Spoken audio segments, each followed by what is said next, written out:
आज मिलते हैं हम लोग आपस में और बात करते हैं और कुछ क्रिया करते हैं अपने तन मन की शुद्धि के लिए प्राणायाम ध्यान के द्वारा। तो निश्चित रूप से एक आसन विशेष में बैठ जाते हैं, सुखासन, सिद्धासन, पद्मासन, किसी भी आसन में, और सहजता पूर्वक जो है अपनी तन और मन की शक्ति को जगाने के लिए एक कंफर्टेबल पोज में बैठने के बाद, जैसा कि कोई भी मुद्रा लगा लेते हैं, वायु मुद्रा। और सुबह प्रातः का समय है जिसमें हम एक खास म्यूजिक के साथ, मेडिटेशन म्यूजिक यूट्यूब पे अवेलेबल होता है, उसको डाउनलोड कर लेते हैं, फिर उसका इंटरनेट वगैरह ऑफ कर देते हैं और फिर मोबाइल से बजता हुआ म्यूजिक के साथ हमारा एक प्रयास होता है अपने अंदर झांकने की। और इस नियमित प्रयास में हम कहीं न कहीं सफल होते हैं। और देखिए, जहाँ ध्यान लगने की बात है वो 1 सेकंड में लग जाएगा। जैसे हमको अगर मीठा खाना है, मीठा खाते हैं, तो मीठा खाने से उसका टेस्ट अगर लगना होगा तो 1 सेकंड में लगेगा, उसमें टाइम नहीं लगता है। अगर मीठा नहीं लगना होगा, स्वाद बिगड़ गया है, बात अलग है, तो कितनी भी देर चबाएंगे स्वाद नहीं लगेगा। लेकिन मेरा कहने का सेंस, और आप समझते हैं, सब समझते हैं लोग, कि जो चीज आपको करना है इंस्टेंटली आप कर सकते हैं, उसमें कोई मीन मेक नहीं है। अगर आपके अंदर, मन के अंदर दृढ़ संकल्प है कि हमें सुबह उठ करके प्रातः समय अपने नित्य क्रिया से निवृत्त होकर, सुबह में जो नित्य क्रिया होती है वह भी एक खास क्रिया होती है। सुबह का समय बिस्तर से आप जब भी जगते हो, सूर्योदय से पहले जगने का तो सभी फायदा जानते हैं, लेकिन वास्तव में उस फायदे को वो क्रियान्वित नहीं अगर कर पाते हैं, तो जब भी आप जगते हैं, मेरा कहना है कि मैं 12 बजे तक सोता हूं अगर लेटेस्ट, तो भी मैं 4, सवा 4 तक, मैं अपनी बात करूं, मेरा एज 40 प्लस हो रहा है और मैं योगा प्राणायाम से जो जुड़ा हुआ हूं, वह मैं अपने 10th क्लास में मुझे योगा की एक बुक मिल गई थी अपने घर में। तो मैं उस योगा के बुक्स को देख करके बड़ा प्रभावित हुआ था और मैंने उस समय योगा की शुरुआत तो कर दी थी और लगभग 6 महीना, साल भर किया भी था।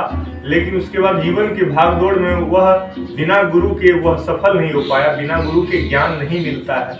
और कोई न कोई हमारा गुरु हम चुन लेते हैं, और कालांतर में जब हमारा कुछ अपने दैनिक जीवन में हम इतने व्यस्त हो गए, दिल्ली में 10 साल रहे, यूपी में 10 साल से हैं, बिहार में भी काफी साल हमारा जो है ये शिक्षण, अध्ययन, अध्यापन का कार्य जो है इन सारे स्टेट में हमने किया, और दिल्ली में हमने इंजीनियरिंग पास की और सब किया। जीवन के भाग दौड़ में हमने इतना खो गए कि हम अपने स्वास्थ्य को ही भूल गए, और उसका नतीजा ये हुआ कि जीवन की इसी भाग दौड़ में, लाइफ स्टाइल डिजीज के तहत भर दिन बैठ के खड़े होके पढ़ाना और सिर्फ काम करना, और कहते हैं only work and no play makes Jack से डल बॉय। तो वही मेरे साथ हुआ, मुझे बीमारियों ने घेरा और तब मुझे होश आया, तब मुझे प्राणायाम और योगा का ध्यान आया, और फिर मैंने सब कुछ छोड़ करके जो है लगभग साल भर मैंने कुछ ड्यूटी ज्वाइन नहीं किया, लगभग जो है मैं घर पे रहा, बीमारी ही ऐसी हो गई, और मैं सालों भर जो है योगा और प्राणायाम के प्रति समर्पित होकर के सुबह में 3-4 घंटा उसमें समय दिया, सुबह शाम मैं करता रहा। और आज भी, आज जब लॉकडाउन में यहाँ घर में समय मिल रहा है, तो हम सुबह तो आप लोगों से बात कर लेते हैं और क्रिया कर लेते हैं, और शाम में हम एकांत चित्त होकर के घर के बरामदे में, जहाँ खुली हवा मिल जाती है मुझे, जहाँ मैं अभी बैठा हूँ, यहीं पे लाइट ऑफ कर देता हूँ, और पूरा जो नेचुरल लाइट होता है उस लाइट में, और एक सुंदर खुशबू का महसूस करता हूँ, प्रकृति की खुशबू को। और जो है सबसे बड़ी बात, जो हमारी आंतरिक खुशियाँ हैं वो हमारे अंदर है, उसको मैं झांकता हूँ, तो मुझे वो उसमें निश्चित शांति मिलती है, और सांसों की शक्ति तो मिलती ही मिलती है। क्योंकि यह महज एक, हम बातचीत नहीं कर रहे हैं, बल्कि यह हमारे जीवन में एक ऐसी प्रक्रिया है जिसको करने से इंस्टेंटली फायदा होता है। तो चलिए ध्यान लगाते हैं इंस्टेंटली, और ओंकार से की ध्वनि के साथ जो है सांसों का अभ्यास का जो हमारे तन मन पर विशेष शक्ति या प्रभाव होता है, वह हम उसका लाभ उठाते हैं। आइए मिलकर के करते हैं ओंकार, विक्रम झा यूट्यूब चैनल का डेली योगा चैनल पर।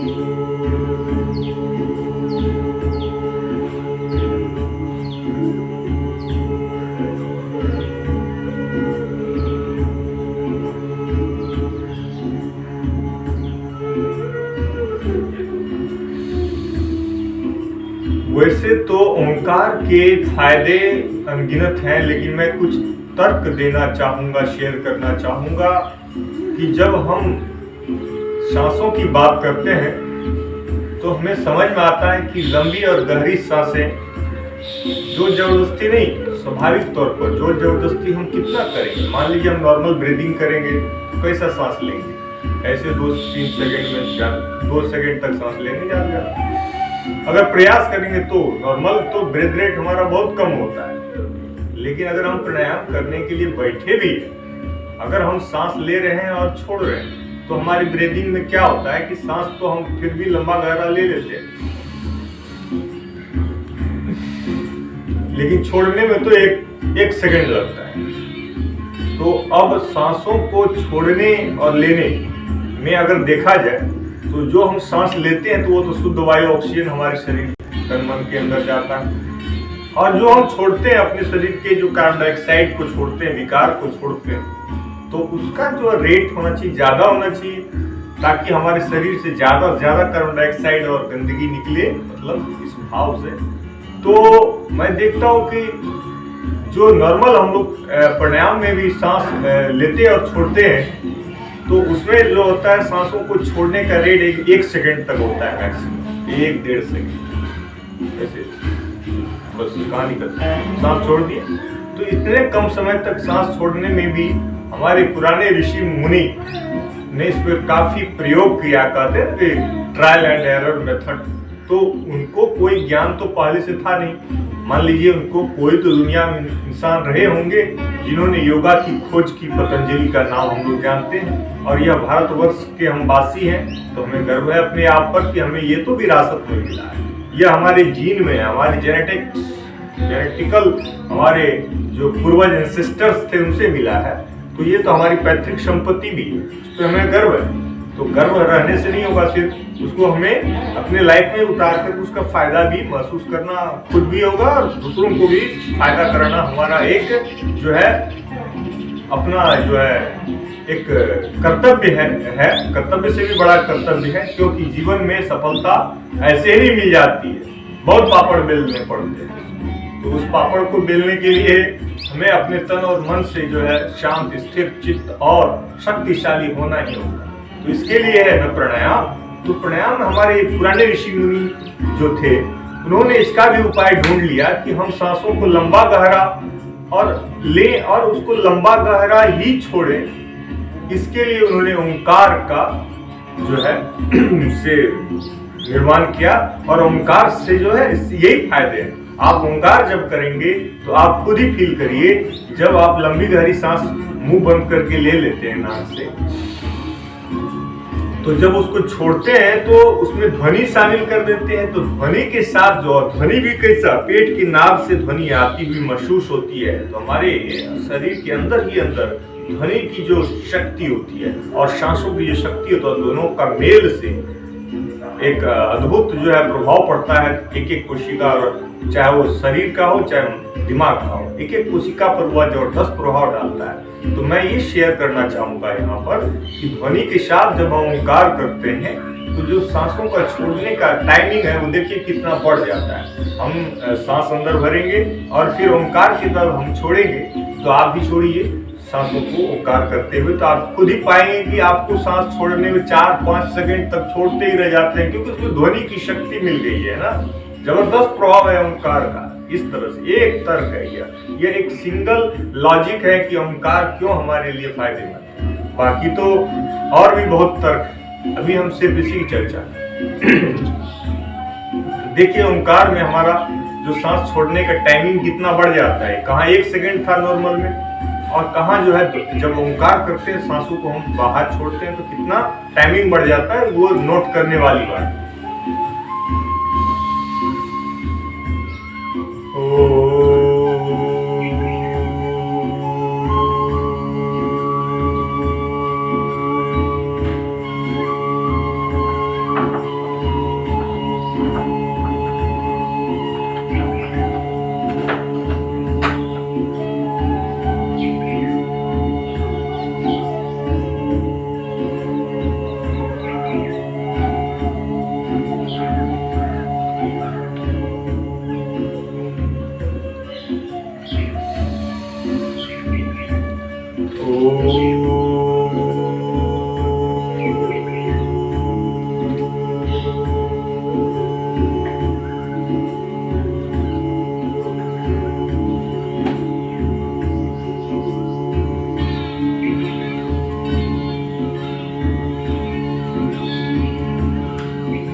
जितना हम सांस छोड़ते हैं उतना हम सांस अंदर भी जाता है। हर क्रिया की विपरीत प्रतिक्रिया होती है, इक्वल एंड अपोजिट। जितना हम सांस छोड़ते हैं ओंकार में से, वो टाइमिंग बढ़ जाने से हमारा सांस लेने का जो टाइमिंग होता है वो भी बढ़ जाता है।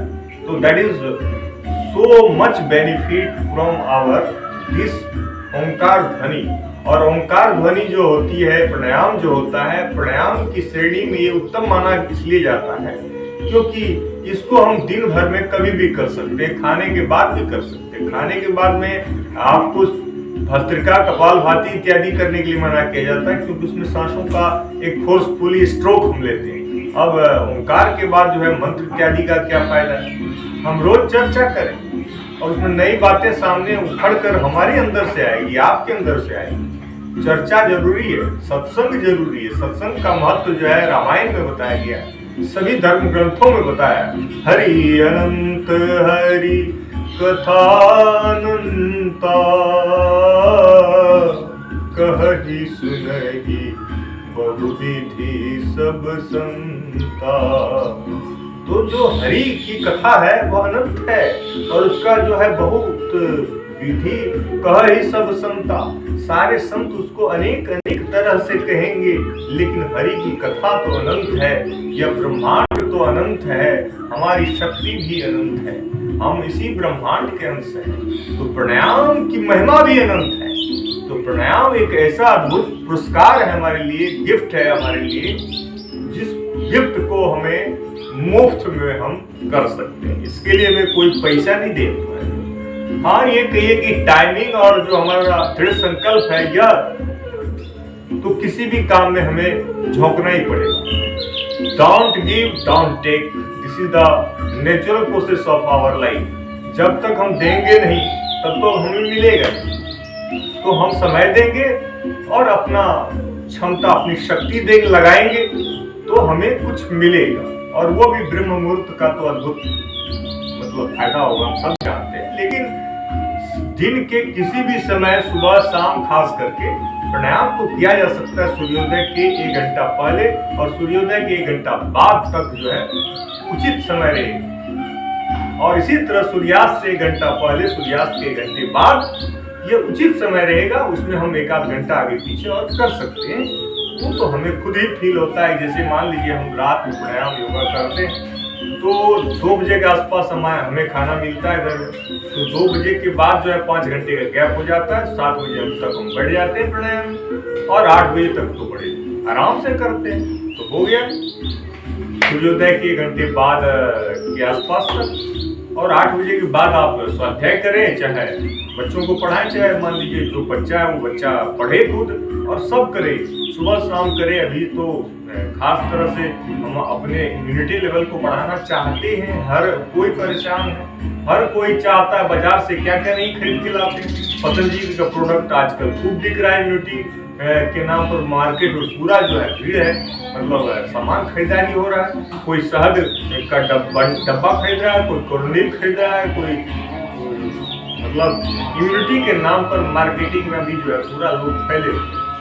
मैं कहता हूँ वो सब अपनी जगह ठीक है, लेकिन सबसे बड़ी बात है कि वो जो दवाई है वो तो बाहरी चीज है, वो हमारे शरीर के अंदर ही जाएगा। और हमारे शरीर के आंतरिक अंगों की सफाई कौन करेगा भाई साहब? वो आंतरिक अंगों की सफाई सुबह सुबह पानी पीने से होगा, ज्यादा 4 गिलास, और सुबह सुबह जो है वॉकिंग करने से, रनिंग करने से होगा। और यहाँ तो मास्क लगाकर बाहर घूमने से भी, आप मास्क लगाकर कोई कितना देर रहेगा? मास्क लगाने से ऑक्सीजन लेवल तो ऐसे ही घट जाएगा। तो इसीलिए हम कई वीडियोस में ऑक्सीजन लेवल बढ़ाने के लिए बहुत सारे प्राणायाम भी बताए। जब आप YouTube पे विक्रम झा सर्च करेंगे, मुझे बताना पड़ता है क्योंकि मैं देखता हूँ, मैं तो शेयर कर रहा हूँ, लेकिन अब मैं 2 महीने से वीडियो बना रहा हूँ, अभी तक 105 सब्सक्राइबर हुए। That's how. मुझे गिनती नहीं आती कि मैं गिनता रहूं कि कितने सब्सक्राइबर हुए, लेकिन मुझे ये तो समझ में आ ही जाएगा आपको और हमको कि लोग इसको जितना हम चाहते हैं कि हमारे जो चाहने वाले हैं, जो जिसको हमारी बात थोड़ी भी अच्छी लगती है, उसको वो कम से कम वॉच करें और उससे उसको एक्ट में लाए। हम भी बहुत सारे लोगों को वॉच करते हैं, एक्ट करते हैं, लाइक कर देते हैं, क्योंकि उसका हम तो आभारी हैं ना, उन्होंने जो समय दिया उसको फील करते हैं। तो लाइक कर देना चाहिए, वॉच करके उसको पालन कर लेना चाहिए, सीख लेना चाहिए। इससे हमारे जीवन में पर उस पर जो है यूट्यूब को धन्यवाद देना चाहिए, जिसमें हमें अपने एक्सपीरियंस को शेयर करने का और देखने सुनने का। हर इंसान हर तरह से परफेक्ट नहीं हो सकता है, कुछ चीज़ों में उसका परफेक्शन का अनुभव हमें मिलता है, तो दैट्स बेटर। तो विक्रम झा आप सर्च करें, उसमें हमने ऑक्सीजन लेवल को बढ़ाने के लिए जो सही तरीके बताए हैं, उल्टा लेट करके, तो उसके मकरासन वगैरह, साष्टांगासन वगैरह, और बाकी जितने भी प्राणायाम है उसमें से कोई भी प्राणायाम आप अगर सिस्टम से करते हैं तो उस प्राणायाम से आपका माने पूरा इम्यूनिटी लेवल, ऑक्सीजन लेवल 100% बढ़ेगा। और हम ओंकार के बाद जो मंत्र का जाप करते हैं उसका भी अद्भुत प्रभाव है। ओम भूर्भुवः स्वः तत्सवितुर्वरेण्यं भर्गो देवस्य धीमहि धियो यो न प्रचोदयात्। ओम त्र्यंबकं यजामहे सुगंधिं पुष्टिवर्धनम् उर्वारुकमिव बन्धनात् मृत्योर्मोक्षिमामृताम्। ओम सहनावतु सहनौ भुनक्तु सह वीर्यं करवावहै तेजस्विनावधीतमस्तु मा विद्विषावहै। ओम असतो मा सद्गमय तमसो मा ज्योतिर्गमय मृत्योर्मामृतं गमय। ओम शांति शांति शांति। वेदों से जो हमें मिला है, शास्त्रों से जो हमें मिला है, कोई झूठा चीज हमें लगता है पीपल की पूजा करनी चाहिए, ऑक्सीजन देता है सबसे ज्यादा, दिन रात। पेड़ पौधे अधिकतर जो है दिन में ऑक्सीजन देते हैं, पीपल जो है दिन रात ऑक्सीजन देता है। तो उसको काटना नहीं चाहिए, उसकी पूजा करनी चाहिए, उसमें जल चढ़ाना चाहिए। ये शास्त्र कहता है तो कौन सा गलत कहता है? कहता है घर में तुलसी पौधे लगाना चाहिए, तुलसी की पूजा करना चाहिए। तो आज आयुर्वेद से लेके विज्ञान से लेके कोई भी इस बात से इनकार नहीं कर सकता कि तुलसी के एक एक पत्ते के अंदर कितनी दवाइयां उससे बनती है। और चाहे वो एलोपैथी हो या हेम्योपैथी हो या आयुर्वेद, सब में जो है तुलसी के गुणों की चर्चा और उसका यूज हो रहा है। हम जानते हैं, हम नींबू के रस का प्रभाव इस कोरोना में देख चुके हैं, जो जिसके नाक में 3-3 बूंद डालने से कितना प्रभाव पड़ता है। मैं कहना चाहूंगा कि हमारी जो आसपास की चीजें हैं उसका फायदा हमें लेना चाहिए, और अपने तन के अंदर, मन के अंदर जो मंत्रों का प्रभाव है उसको, तो मंत्र का जाप करते ही जो शरीर के अंदर एक विशेष ध्वनि की तरंग शक्ति, क्योंकि मंत्र का निर्माण एक विशेष वैज्ञानिक रूप से हुआ है, साइंटिफिकली इस मंत्र का निर्माण हमारे मनुष्यों ने, विद्वानों ने, ऋषि मुनियों ने किया है। और उस मंत्र की ध्वनियों को हम जपने में मुश्किल। हनुमान चालीसा के एक अलग रिदम है। आप कुरान पढ़ते होंगे कोई, तो कुरान का अलग रिदम है। हर धर्म के जितने भी हिम्स हैं, जितने भी मंत्र हैं, जितने भी कुरान के जो भी अल्फाज होंगे, तो उन सब का जो है एक विशेष है। अब हम भजन में भी गाते हैं, तो कई तरह के भजन गाते हैं। हिंदू का भजन गाएंगे, मुसलमान वाले भजन गाएंगे।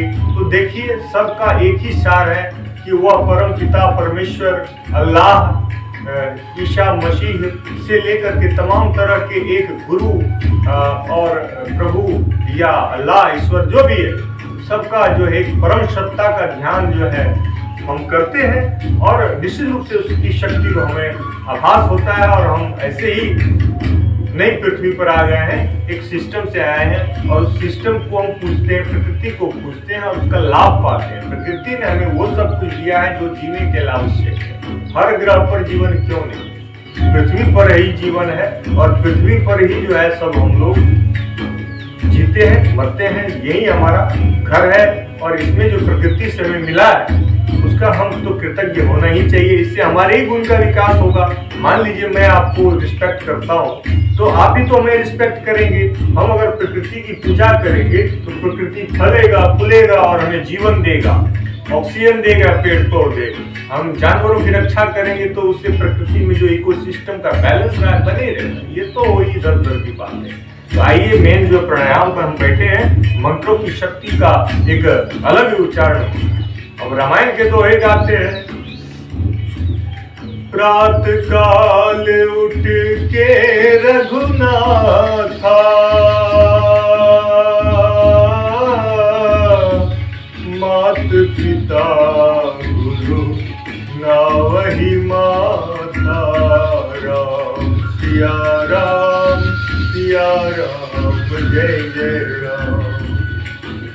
तो एक अलग सी भावना, एक अलग सा संस्कार, एक अलग सी जो है आस्था जगती है, हमारा ही तो भला।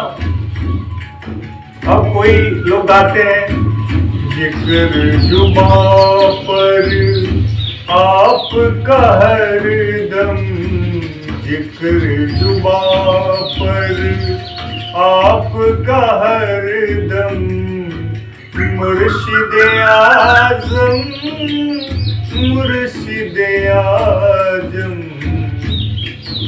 या नबी सलाम लेका, या नबी सलाम लेका। गुरुर् ब्रह्मा गुरुर्विष्णु गुरुर्देवो महेश्वरः, गुरुः साक्षात् परब्रह्म, तस्मै श्री गुरुवे नमः। अब बताइए, जिस गुरु से हमें जीवन में सारे अंधेरों का नाश हुआ, हमारे सारे कंफ्यूजन दूर हुआ, जिन्होंने हमारा जो है उत्साह बढ़ाया, हमें वो याद दिलाया कि तुम ये कर सकते हो, तुम ये विद्या पा सकते हो, और उस विद्या को पाने में उन्होंने वो रास्ते आसान कर दिए, कठिनाइयों को दूर कर दिया। यूं कहिए कि हमारे जीवन में जो ज्ञान रूपी प्रकाश भर दिया, उस गुरु को प्रणाम करें तो हमारा ही तो फायदा, हमारा ही तो विकास हुआ। तो देखिए, हम अच्छे कार्यों को करने से हम पहले अपना भला कर लेते हैं और अच्छे कार्यों को देख करके अगले लोगों का भी भला हो जाता, क्योंकि प्रेरणा पाते हैं। अब अच्छी बातें अगर सिर्फ किताबों में दबी रह जाए तो वह फिर बाहर तो आएगी नहीं, गड़ा हुआ मुर्दा जिस तरह कहते हैं। तो मुर्दे का तो गड़ा हुआ रहना ही ठीक है, लेकिन अच्छी बातों को गड़े रहने से मुर्दा नहीं है। अच्छी बातें जीवंत चीजें हैं। लोग मर जाते हैं, शरीर चला जाता है, उनके अच्छे विचार नहीं मरते। गांधी जी को आज भी याद किया जाएगा, हमेशा याद किया जाएगा। ऐसे लोग जो उन्होंने एक अच्छे विचारों को उखाड़ा, खुद उस लाइफ को जिया और अगले दिन उससे शिक्षा पाया। अगर कोई ईमानदारी से कोई टीचर पढ़ाते हैं तो उसकी ईमानदारी कभी नहीं मरेगी, उसका लोग नाम लेंगे। आज हमारा जो है 5 सितंबर टीचर डे जो है, डॉक्टर सर्वपल्ली राधाकृष्णन जी, भले ही उनका शरीर यहाँ से चला गया है पृथ्वी पर से, वह जो है उनकी जो शिक्षा है, उनको हम टीचर्स डे के रूप में मनाते हैं, कभी नहीं भूलते हैं। जब भी हम शिक्षा की बात करते हैं तो डॉक्टर सर्वपल्ली राधा, एक टीचर की बात करते हैं तो डॉक्टर सर्वपल्ली राधाकृष्णन जी का याद आता है। अगर टीचर हो तो उनके अंदर आदर्श हो, अगर माँ हो उनके अंदर स्नेह हो, अगर ये पृथ्वी है तो उनके अंदर सहन क्षमता है, सहने की क्षमता है, और लोगों को जो है पालने की क्षमता है। तो उस सब का जो अपना अपना नेचर होता है, उस नेचर में उसे ईमानदार होना चाहिए, और होता है तो ही इस दुनिया का भला होता है। हम सब अपने अपने आप में दूसरों के लिए उपयोगी बने, अच्छे बनेंगे तो अगला भी अच्छा बनेगा। इसीलिए अच्छा बनने से खुद तो फायदा होता ही, दूसरे को जबरदस्त फायदा होता है। तो जब हम एक कंफर्टेबल पोज में बैठ जाते हैं सुबह सुबह प्राणायाम, योगा, ध्यान में, तो निश्चित रूप से हमारे मन में तरह तरह के विचार, सारे विचारों को छोड़ो और एक विचार अपनाओ, योग की शरण में आओ। कहते हैं बुद्धं शरणं गच्छामि। तो क्या है कि जब तक शरणागत नहीं हो, तुम शरणागत आई प्रभु जी, तुम शरणागत आई। कलयुग केवल नाम आधार। इस कलयुग में नाम को पकड़ना है, शिव जी को पकड़ना है, गुरु को पकड़ना है, और उस नाम का आधार लेकर के वाल्मीकि जो है वह अंगुलीमाल जो डाकू से जो है वह ऋषि मुनि बन गए। हम जानते हैं ये कहानी। और अभ्यास करते करते वरदराज जो है विद्वान हो गए। तो हम किसी भी चीज का अगर लगन और हिम्मत से उसका दृढ़ निश्चय कर लें कि मैं सुबह 4 बजे जगना ही जगना है, और अपने नित्य क्रिया के बाद योग प्राणायाम के लिए बैठना ही बैठना है। अब जहां तक योग प्राणायाम को सिखाने के लिए आपको किसी कोचिंग इंस्टीट्यूट ज्वाइन करने की जरूरत नहीं है। आपके अंदर जो सबसे बड़ा कोचिंग इंस्टीट्यूट आपके मन में, आपने अपने मन को तैयार करना है। जब आपने अपने मन को तैयार कर लिया, तो देखिए मैं आपके सामने में किस तरह से अब प्राणायाम का ध्यान रोज मैं शेयर करता हूँ। और मंत्र इत्यादि के जाप के बाद जो सबसे बड़ा प्राणायाम करते हैं हम भस्त्रिका, उसमें क्या करते हैं, सांसों पर ध्यान रखते हुए सांसों की यात्रा जो होती है हमारे शरीर में 2 तरह से। एक सांस अंदर जा रहा है तो उस पर ध्यान रखिए पूरा, और एक जो सांस बाहर आ रहा है तो सांस जितना अंदर जाएगा उससे कहीं ज्यादा छोड़ेंगे। इसका ही नाम है भस्त्रिका। पहले स्लोली सांसों पर ध्यान रखा जा सकता है, क्योंकि अचानक कोई सांस पे, अगर अचानक मैं भस्त्रिका प्राणायाम को मैं कहता हूँ कि स्लो, मीडियम और फास्ट, ऐसे नहीं बोलता हूँ फास्ट, मीडियम और स्लो। फास्ट, मीडियम और स्लो भी होता है, लेकिन पहले स्लो से स्टार्ट होता है। जब हम भस्त्रिका प्राणायाम की शुरुआत करते हैं तो पहले स्लो से स्टार्ट करते हैं। लीजिए,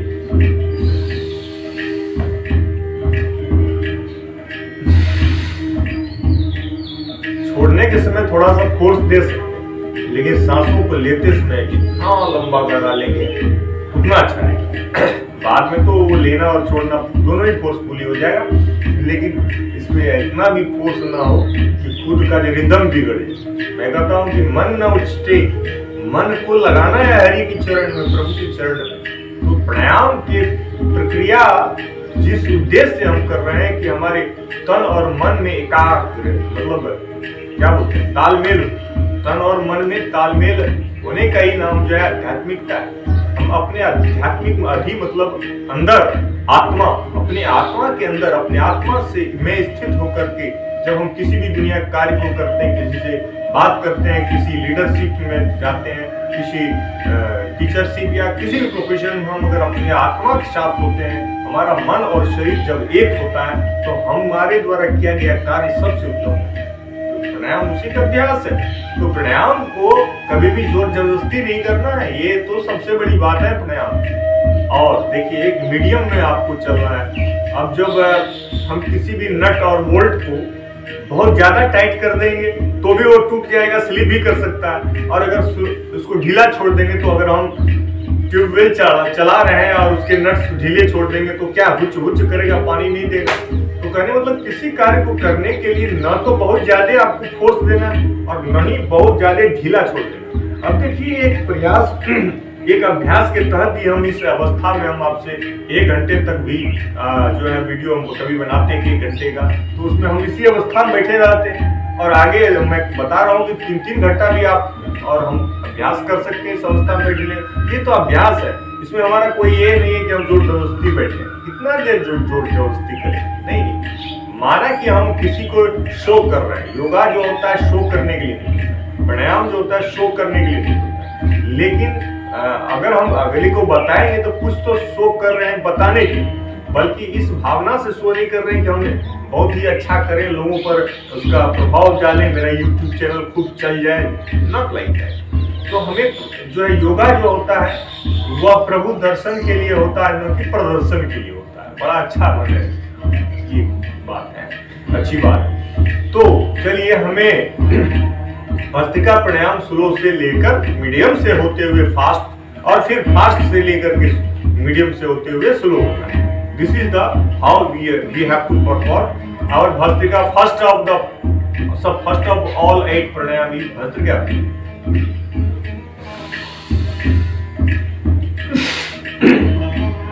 देखिए, शरीर के सांसों के साथ हम जुड़े रहे, उससे उसी पर ध्यान देगा। ओंकार पर तो हल्का ध्यान देगा, दोनों बोमों पर तालमेल बैठाना पड़ता है, फिर फास्ट होता है।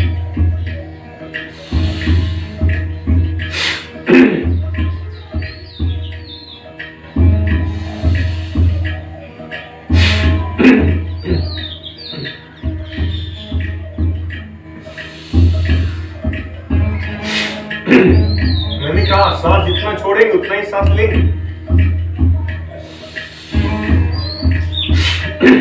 ये था स्लो, मीडियम।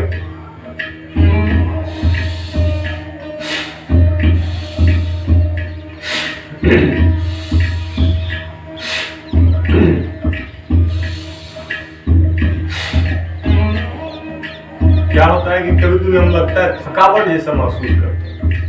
तो जब आपको थकावट लगे, शरीर में जरूर कोई दिक्कत है, तो क्या इसका मतलब आप उस प्राणायाम को छोड़ देंगे? अगर आपको थोड़ा सा वीकनेस या थोड़ा सा, तो देखिए उसमें आपको टिके रहना है। भले ही आप स्लोली करें, थोड़ा जैसे कोई पढ़ाई कर रहा है, अगर वो पढ़ाई करने में अगर थोड़ा बीमार भी, थोड़ा कमजोर भी है, तो किताब को बिल्कुल नहीं छोड़ देगा, वो एक ही पेज पढ़ेगा, स्लो करेगा आप कोई काम, तो निरंतरता बनी रहेगी और उसमें उसका मन लगा रहेगा और शरीर को उसका जो फायदा है वो फायदा मिलता है।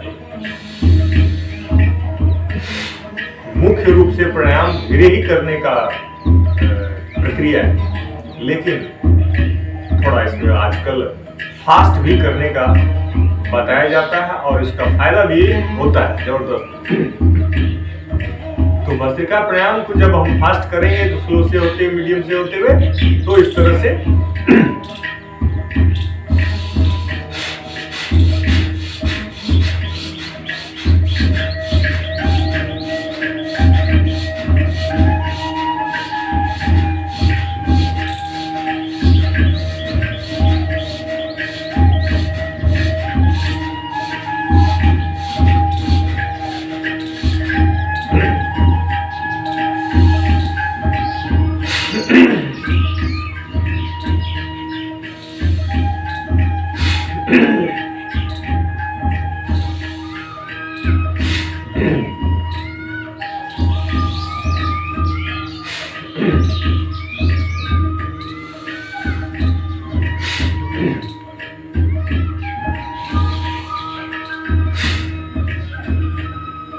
जितने भी मन के विकार है, जितनी परेशानियां हैं,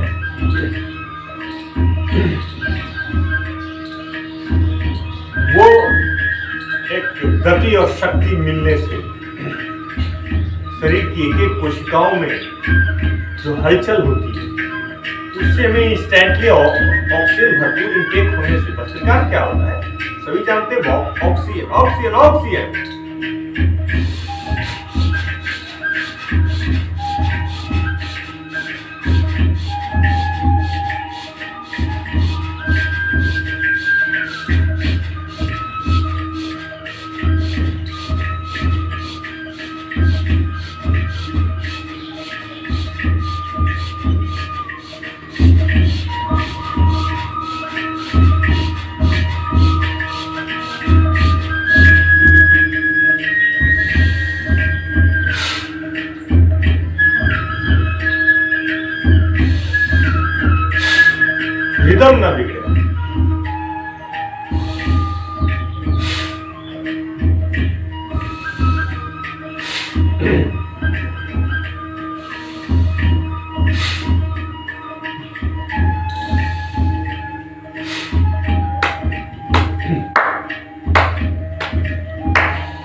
प्राणायाम करते समय जब भी आप थोड़ा सा फोर्सफुली स्ट्रोक लेते हैं तो निश्चित रूप से सांसों पर ध्यान रखें आप, और प्रभु के चरण में इसे खो जाए कि ओंकार का ध्यान, मन ही मन सा जाप, और ताली से एक्यूप्रेशर का लाभ, ताली से ध्वनि का जो है लाभ, ताली से एक एक पॉइंट का जागरण का लाभ, शरीर के हाथों में और पैरों में जो एक्यूप्रेशर्स के पॉइंट्स होते हैं उसको अलग अलग दबाना ही चाहिए जब कोई बीमारी विशेष है, और ऐसे भी हथेलियों को ऐसे ऐसे ऐसे पूरा रगड़ने से क्या होता है, खुद ही फील होता है, और जहां दर्द महसूस हो उसको दबाते रहेंगे। जहां दर्द महसूस हो ज्यादा समझ लीजिए वहां दिक्कत है। अब तो एक्यूप्रेशर का विज्ञान जो है वो हमें पढ़ना पड़ेगा अलग से, तब तो हमें समझ में आएगा कि किस पॉइंट में जो है कहां पर दर्द है, तो उसका क्या बीमारी से रिलेशन है, और उसको दबाने से जो प्रभाव होता है बीमारी विशेष में,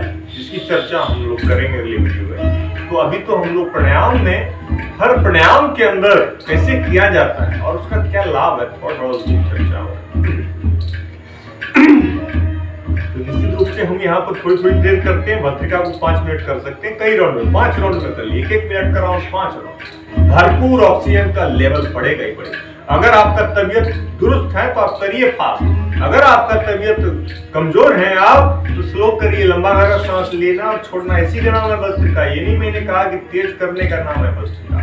भस्त्रिका के नाम से कहीं विक्रम सर ऐसे कर रहे हैं तो हम भी जो है फास्ट करना शुरू कर दे। सबका एक बॉडी स्ट्रक्चर नहीं होता है। आप देखिए मैं आपके सामने खुद ही दुबला पतला इंसान बैठा हूँ, आप तो मुझे देखकर हंस भी सकते हैं, लेकिन देखिए जो शरीर और का जो इंटरनल आपका जो संरचना को सही करने की कोशिश करेंगे प्राणायाम में, तो आप चाहे कितने भी अस्वस्थ हैं आप स्वस्थ की ओर जा रहे हैं। अगर आप घर से चल दिए हैं अपने डेस्टिनेशन के लिए तो आप निश्चित रूप से वहां पहुंचेंगे। अगर आपका इरादा प्रबल है, रास्ते में पेट्रोल खत्म हो सकता है, रास्ते गाड़ी खराब हो सकता है आपको हो सकता है गाड़ी कहीं लगा के पैदल भी जाना है। अगर आप लौट आते हैं तो आपके पास ऑप्शन है, तो आप लौट आइए, फिर आप डेस्टिनेशन पे नहीं पहुंचेंगे।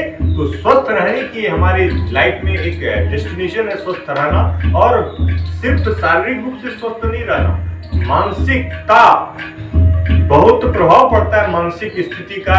जो हमारा मानसिक रूप से जो गुस्सा आना, स्ट्रेस रहना, चिंता, घबराहट रहना, यह शरीर के पर विपरीत प्रभाव डालता है और सारा खाया पिया बेकार जाता है। तो खाने के बाद इसीलिए कभी खाते समय कभी हलचल में नहीं खाना है, खाते समय प्राणायाम करते समय हमें हलचल में नहीं रहना है, क्योंकि इससे हमारा मन उचटेगा, मन नहीं लगेगा तो हम ज्यादा देर नहीं कर पाएंगे। और किसी भी चीज में कम से कम 1 घंटा 45 मिनट, बच्चों को भी पढ़ाया जाता है तो कम से कम 45 मिनट पढ़ाया ही जाता है।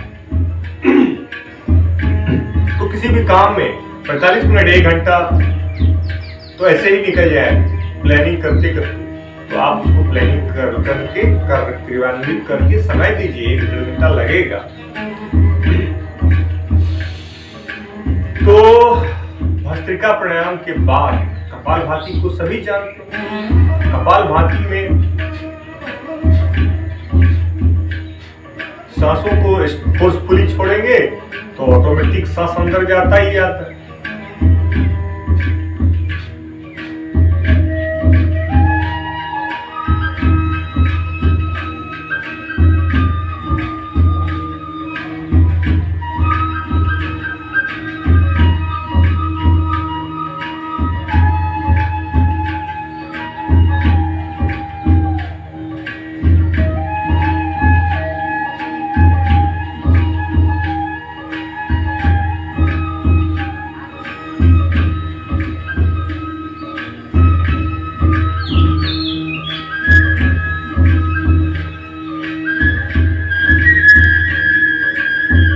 लंबा बन जाएगा, समय की मर्यादा है, आपका वो कहीं जाना आना रहा, आपके पास कोई बहुत सारे ढेर काम है, इसीलिए मैं थोड़ी देर करता हूँ। कपालभाति को एक बार जब करना शुरू कर दीजिए, म्यूजिक में ध्यान में खो जाइए, 5 मिनट कम से कम करिए, फिर अगला राउंड में फिर 5 मिनट, फिर अगला 3 राउंड में 15 मिनट अगर करेंगे, अगर प्रतिज्ञा कर लीजिए तो मैं कहता हूँ आपको 1 सप्ताह के अंदर आपके सारे प्रॉब्लम दूर हो जाएंगे, सारे प्रॉब्लम।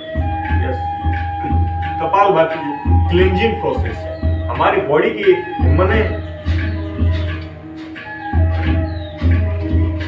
जब हम फोर्सफुली सांसों को छोड़ते हैं तो ये हिस्सा पूरा जो है हमारा, उस पर एक जबरदस्त उसका एक्सरसाइज होता है। और नाकों से जो है फोर्सफुली जब सांस छोड़ते हैं उसका मने पूरा जो है क्लींजिंग प्रोसेस होता है, सारे विकार दूर होते हैं शरीर से। तो कपालभाति जबरदस्त है।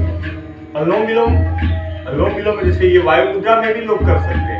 छोटे बच्चे ध्यान मुद्रा करें, बड़े लोग वायु मुद्रा करें तो वायु दोष दूर होगा शरीर से। और एक उम्र के बाद तो वायु दोष तो होना स्वाभाविक है। बचपन में सर्दी खांसी प्रधान शरीर होता है जिसको हम कफ प्रधान शरीर कहते हैं।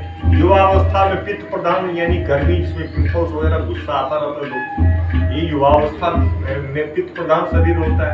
और बुढ़ापा में जो है वात, हवा, वायु प्रधान शरीर होता है, वात प्रधान शरीर। कफ, पित्त और वात, यह आयुर्वेद इस पर निर्भर है, हमारा स्वास्थ्य इस पर निर्भर है। और इसी बात को चर्चा हम करें तो मनुष्य के जीवन में जो बचपन है वह कफ प्रधान है, युवावस्था पित्त प्रधान है, और जिस तरह से जरा अवस्था यानी वृद्धावस्था जो है वायु प्रधान यानी वात प्रधान है। कफ, पित्त, वात हमारे जीवन काल में भी बटे हुए हैं। उसी तरह से कफ, पित्त, वात का जो है वह हमारे 24 घंटे के टाइम टेबल में भी कफ प्रधान समय सुबह होता है, दोपहर में पित्त प्रधान समय हो जाता है, और शाम होते ही वायु वात प्रधान समय हो जाता है। इसीलिए जो शारीरिक दर्द का अनुभव महसूस करते हैं वो वायु के प्रभाव से जो होता है वह हम देखते हैं अधिकतर हम लोगों को शाम होने के बाद ही शरीर में अकड़न जकड़न, वायु, गैस, ये सब का समस्या रात में ज्यादा आता है।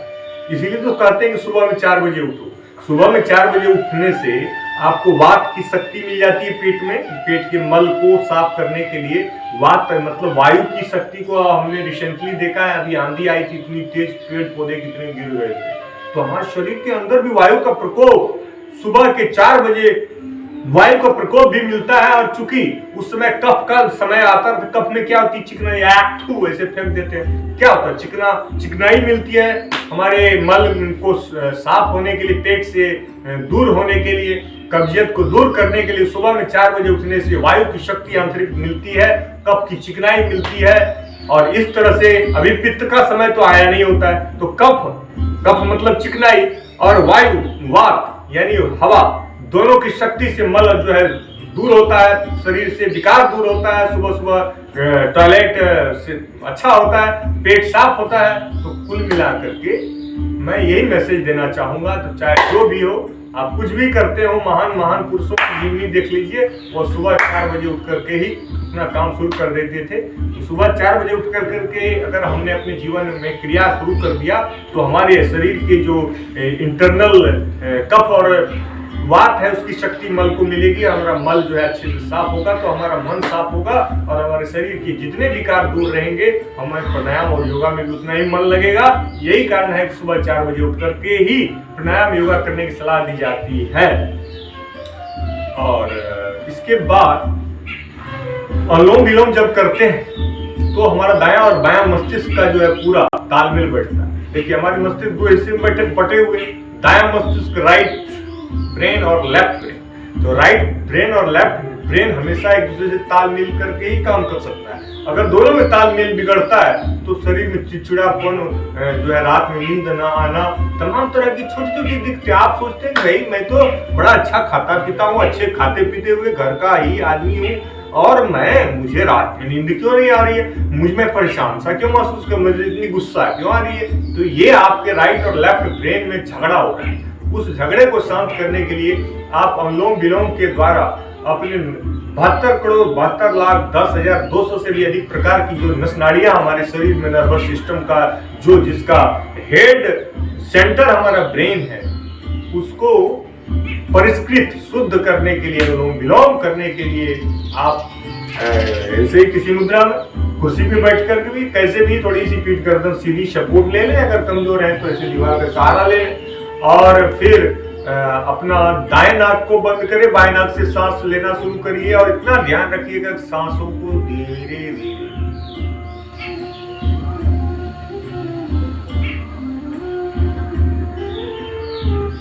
फिर बाएं नाक को बंद करेंगे ना तो दाएं नाक से सांस भी उतनी ही देर तक छोड़ना है जितनी देर तक आपने सांस लिया था। ये तो हम दिखाने के लिए हाथ इतना ऊपर किए, हाथ तो आराम से रखिए आप, सांस छोड़ दिया, फिर सांसों को अंदर भरा।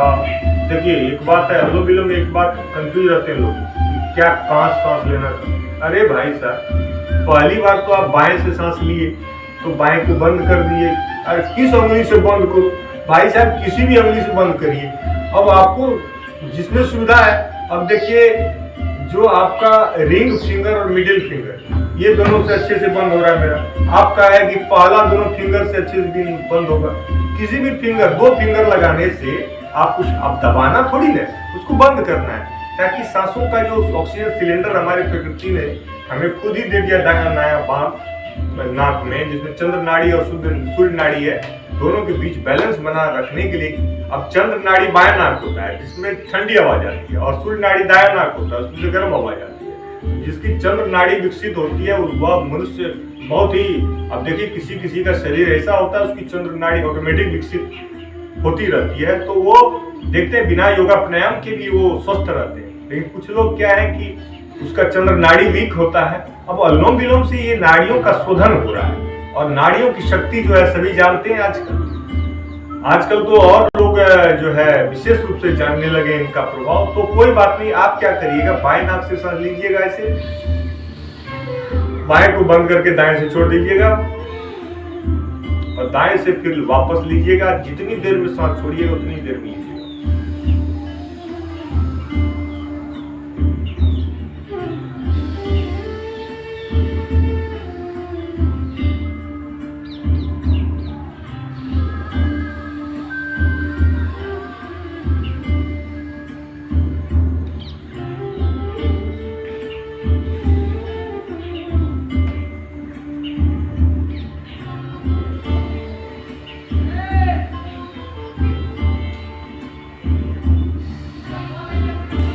देखिए अगर इसको ऐसे कहा जाए तो आप ऐसे समझिए, सांस पहले छोड़ते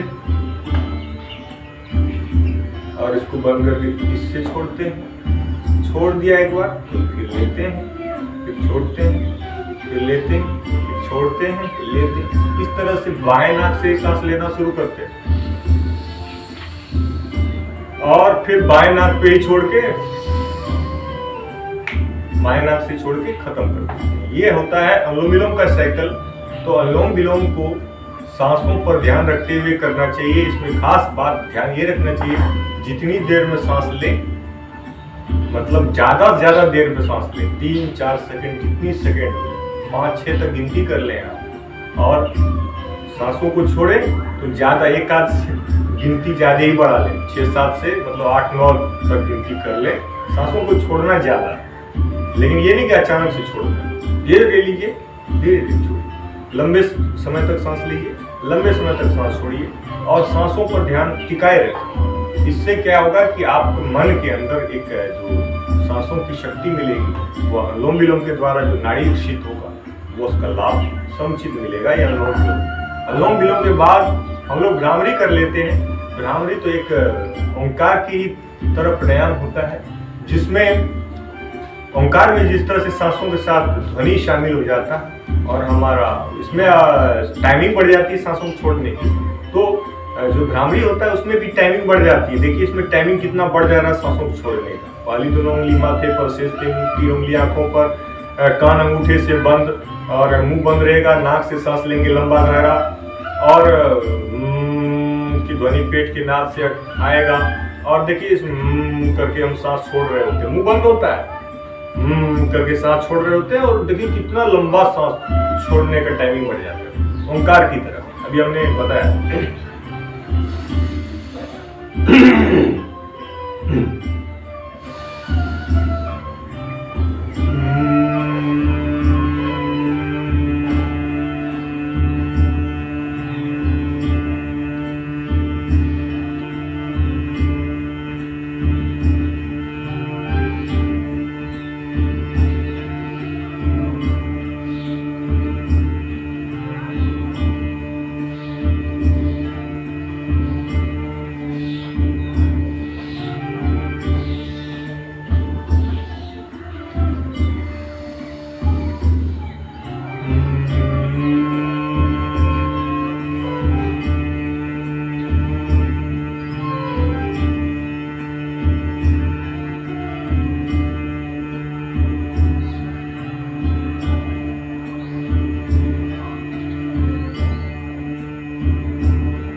देखा कि किस तरह से आपने कि सांसों को छोड़ने का टाइमिंग हम कहते हैं कि वैसे नॉर्मल में हम 4 तक 3 तक गिनते हैं तो सांस निकल जाता है नाक से, लेकिन जब भ्रामरी और ओंकार करते हैं तो सांसों को छोड़ते समय 15 तक से ज़्यादा गिनती हो जाती है और यही फायदा होता है। और भ्रामरी से हमारा मन मस्तिष्क का जो झंकार होता है, अद्भुत ध्वनि की शक्ति, सांसों की शक्ति हमें प्राप्त होती है। इसीलिए आप कोई प्राणायाम करें न करें, लेकिन यह जो भ्रामरी है और यह जो ओंकार है, इसको आप कभी भी कर सकते हैं। ये भी इसकी खासियत है। जितने भी शुरू में लोग नोवाइस लर्नर्स हैं जो प्राणायाम सीखना चाहते हैं, उनको सबसे पहले भ्रामरी और ओंकार का अभ्यास करना चाहिए और फिर धीरे धीरे उसके मानसिक विकास होगा और फिर वह तैयार हो जाएगा, तमाम तरह के प्राणायाम कर लेंगे। ये मेरा विश्वास है। तो भ्रामरी के बाद हम उज्जयी करते हैं। उज्जयी में गले को टाइट करके सांस अंदर भर करके थोड़ी देर रोकते हैं, आधा मिनट।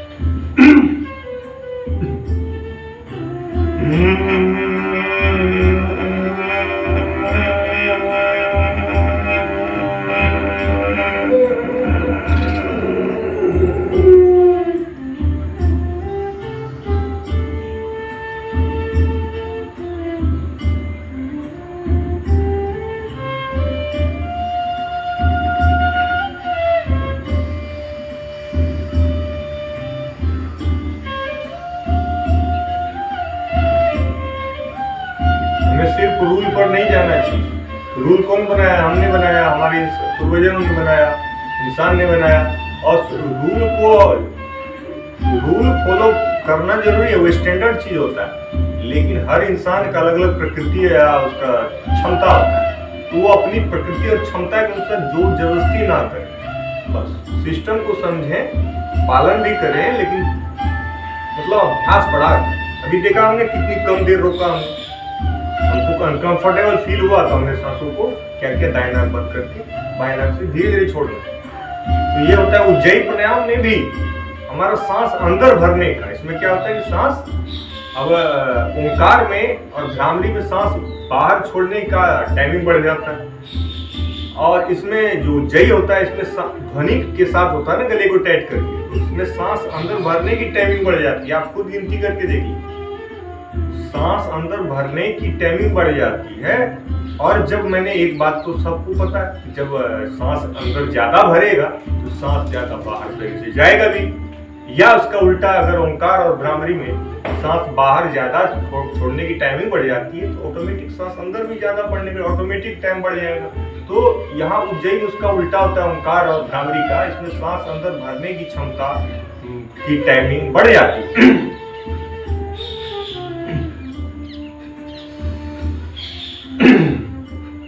पहले सांसों को नॉर्मल कर लें, फिर गले को टाइट करके सांस अंदर बढ़ना शुरू करें।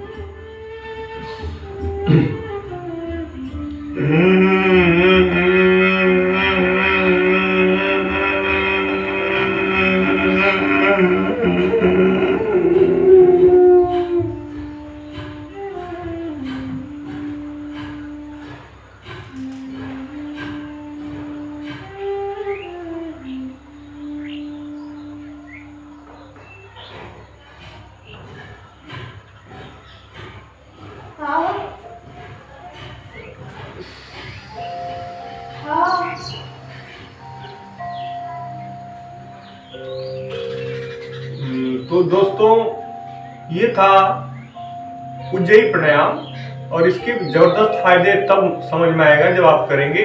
गले के थायराइड से लेके शरीर के जितने भी फेफड़े, सीने के अंदर कंट्रैक्शन, रिलैक्सेशन से उसका इंटरनल एक्सरसाइज होता है, दैट्स ऑल। और अब आगे चलते हैं हम लोग। जब अगला प्राणायाम की बात करते हैं तो वह निश्चित रूप से इसके साथ ओंकार कर लेना चाहिए। जैसे ही उज्जयी किया, 3 बार ओंकार कर लिया, और वो 3 बार ओंकार करने के बाद हम लोगों को निश्चित रूप से बाह्य प्राणायाम बार बार सीखने की जरूरत है, बार बार करने की जरूरत है। सांसों को नॉर्मली बाहर छोड़ देना। तो सांसों को पहले अंदर लंबा गहरा भरिए, फिर उसको सांसों को लंबा गहरा छोड़िए और पेट को अंदर धंसा दीजिए। सांसों को बाहर छोड़ के रोकेंगे तो पेट को अंदर धंसाने में सहूलियत होगी और पेट को पूरा ऊपर की तरफ खींच के रखिएगा, ताकि पूरा जो है आपका एक ऋषि मुनि का जो आप फोटो देखे होंगे वैसा ही फोटो, और बाबा रामदेव का देखे होंगे वैसे ही आपका फोटो बन जाए। मतलब स्ट्रक्चर पेट का अंदर धंसा हुआ, इसे ऊपर उठा हुआ, पेट में लगे कि कुछ है ही नहीं। तपस्या।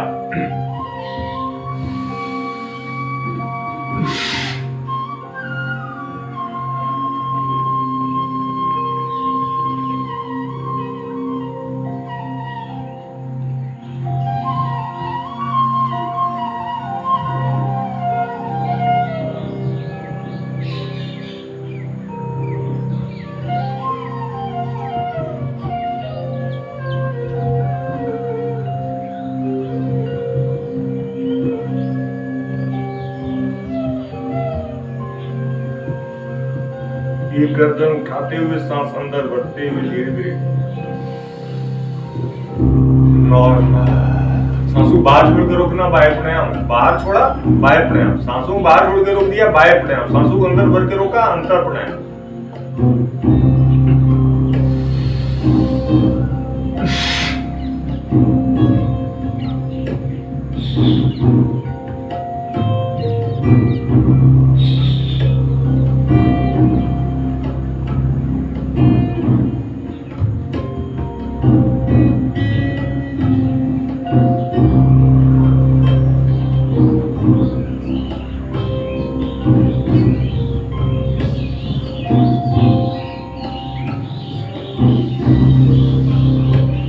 आपसे चर्चा करते हुए हम 1-2 बार ही कर रहे हैं, तो ये तो कम से कम 10 बार कर लेते हैं तो पूरा पेट का क्लींजिंग हो जाता है, कपालभाति। और ये बाह्य प्राणायाम पेट के लिए जबरदस्त है।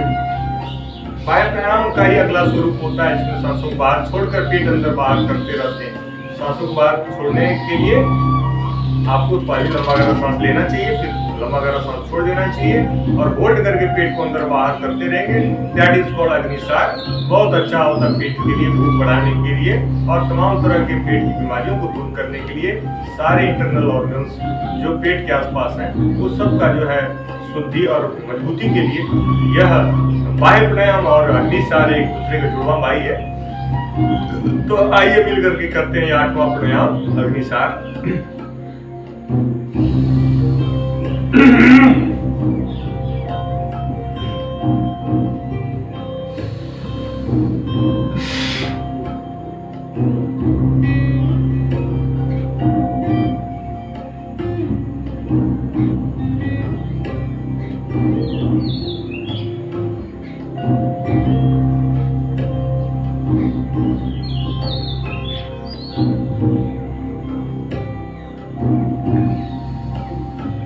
हम अपने शरीर की क्षमता को तो इतना तो लगा देंगे जितना हम लगा पाते हैं। बाकी ईश्वर की शरणों में शरणागत होते हुए, उनकी कृपा का महसूस करते हुए, अपनी आंखों को धीरे धीरे खोलते हुए, दोनों हथेलियों को स्पर्श करते हुए इस ब्रह्मांड की सारी शक्तियाँ जो है दैविक शक्तियाँ हमारे अंदर महसूस करते हुए हमें अपने आसन से उठेंगे।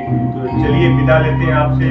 धन्यवाद, आप इतना समय देते हैं और हम लोगों का उद्देश्य एक ही है, बस अपने स्वास्थ्य, अपने तन मन की रक्षा करना। सबका कल्याण हो। ओम शांति।